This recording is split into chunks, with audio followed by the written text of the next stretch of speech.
मनुष्य के सारे संबंधों का आधार है अपेक्षा। पति कैसा हो जो मेरा जीवन सुख और सुविधा से भर दे। पत्नी कैसी हो जो सदैव मेरे प्रति समर्पित रहे। संतान कैसी हो जो मेरी सेवा करे, मेरा आदेश माने।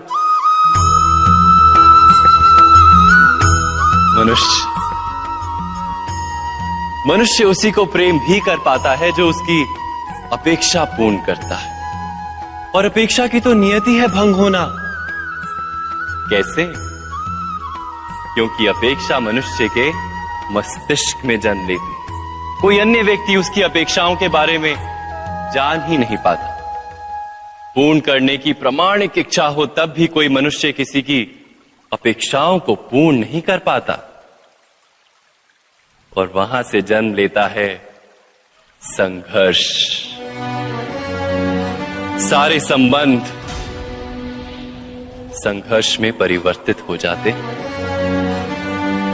पर मनुष्य अपेक्षा को संबंध का आधार ना बनाए और स्वीकार करे केवल संबंध का आधार, तो क्या ये जीवन स्वयमेव सुख और शांति से नहीं भर जाएगा? स्वयं विचार कीजिएगा।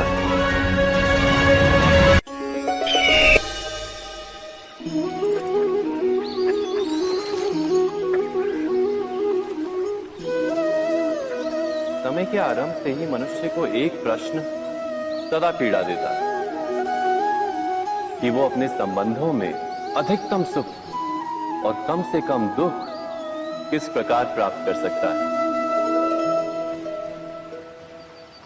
क्या आपके सारे संबंधों ने आपको संपूर्ण संतोष दिया है?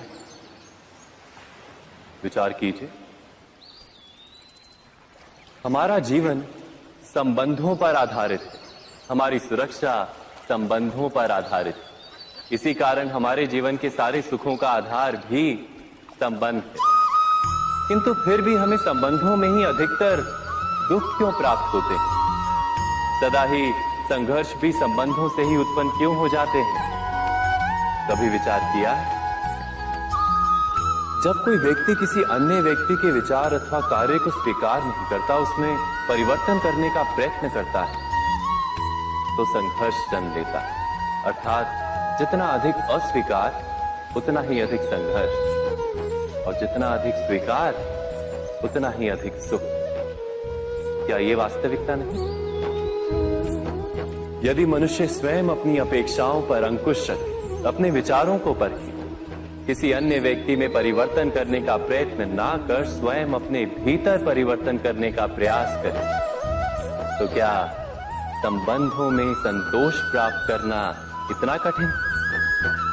अर्थात क्या स्वीकार ही संबंध का वास्तविक अर्थ नहीं? स्वयं विचार कीजिए।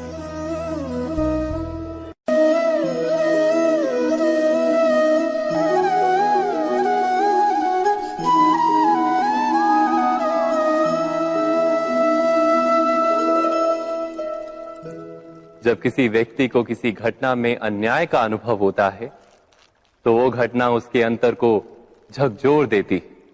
समस्त जगत उसे अपना शत्रु प्रतीत होता है।